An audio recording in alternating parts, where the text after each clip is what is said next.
পালিয়ে যাওয়া এক মহিলার ভিডিও দেখতে পেলাম। উনি এখনো পর্যন্ত তার কর্তৃত কর্মের জন্য অনুশোচনা তো দূরের কথা, এখনো পর্যন্ত তার কথাবার্তা শুনলে মনে হয় জুতা দিয়ে পিটায়।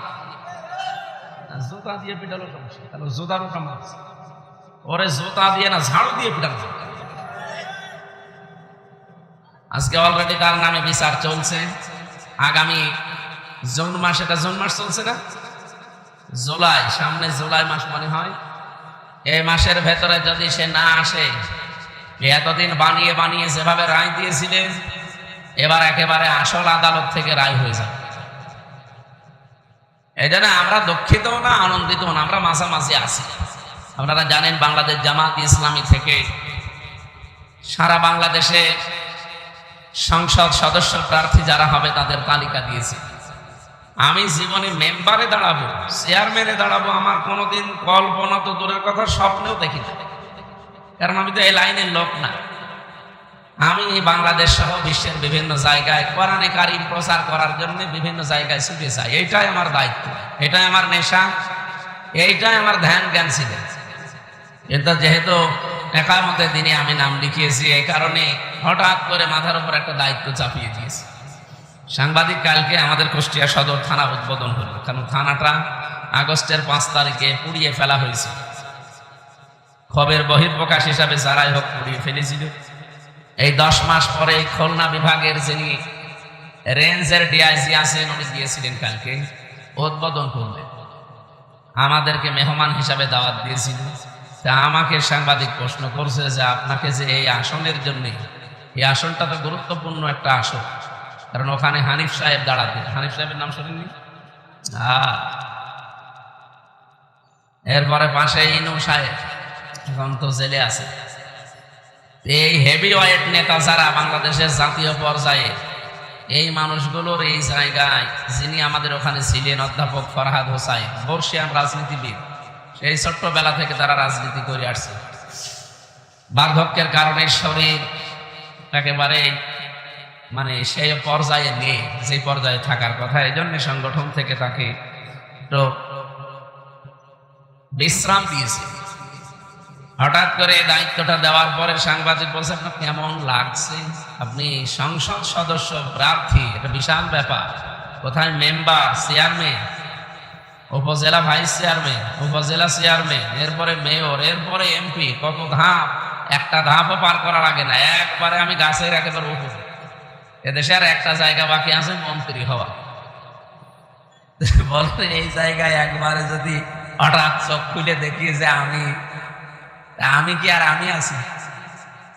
সাধারণ যারা অন্যান্য দল করে, আপনি দেখেন অন্যান্য জেনারেলে এই দেশে যত দল আছে, আমার মনে হয় এই জায়গা থেকে যদি তারে বলা হয় আপনি চলে যান, নতুন কাউকে দেব, ওই দিন মারামারি হয়ে মার্ডার হয়ে যায়। এই কথা বলেন না কেন? একটা ওয়ার্ড কমিটি গঠন হয়, তাই পদ নিয়ে মারামারি হয়। এই বাংলাদেশে আছে না নেই? আর একটা সংসদীয় আসন, যে লোকটা সারা জীবন ওখান থেকে চেষ্টা করে যাচ্ছে, আর সেই লোকটাকে বলে দিল সংগঠন নিয়ে একেবারে নির্দ্বিধায় হাসি মুখে বলছে ঠিক আছে, সামিআনা আতা'না, শুনলাম মেনে নিলাম। এইটার নামই হচ্ছে একামতে দ্বীনের সংগঠন। ৭৩টা দল বাংলাদেশে কাজ করছে, একটার ভেতরে শুধু আমি এটা পেয়েছি, বাকি কোনোটাই আমি পাইনি। আপনি আমার দেখান যে এটা আছে, আমি আপনাকে এখনো মিষ্টি খাওয়াবো।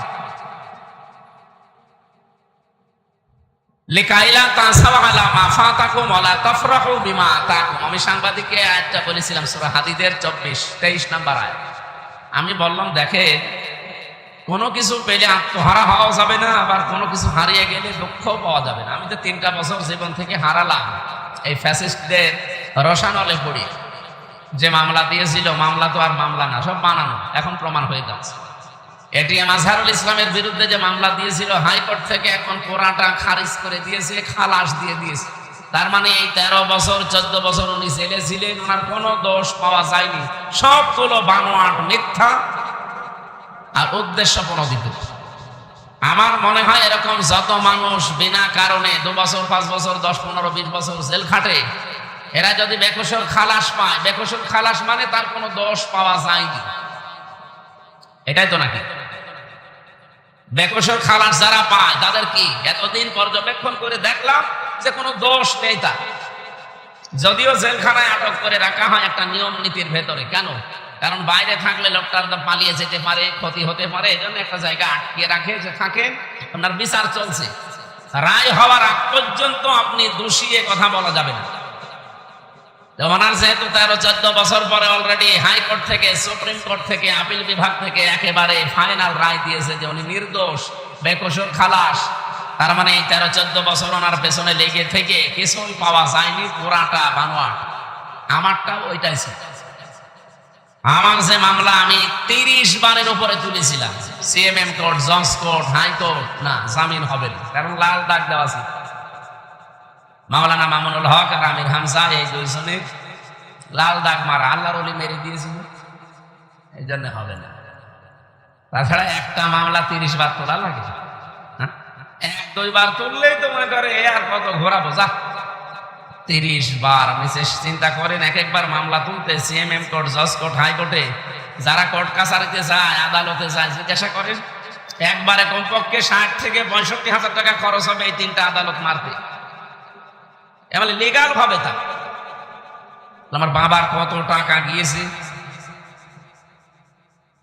এই টাকাগুলো যারা নিলে তারা কিন্তু জেনে বুঝেই নিয়েছে। এই যে কাজটা করার পরে আগস্টের 5 তারিখের পরে মামলাটা তুলেছিল, এটা এখন আর জামিন না, পুরাই এটিএম আজহারুল ইসলামের মতো খারিজ করে দিয়েছে।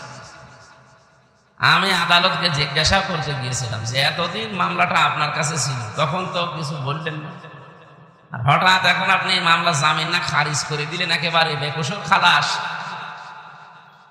আমার বলছো হুজুর আমার হাত বাঁধা, আমি কিচ্ছু করতে পারি না। আমি জানতাম যে আপনি নিরপরাধ, কিন্তু কি করব, লাল দাগ দেখলে আমরা ওগুলো সরিয়ে রাখি।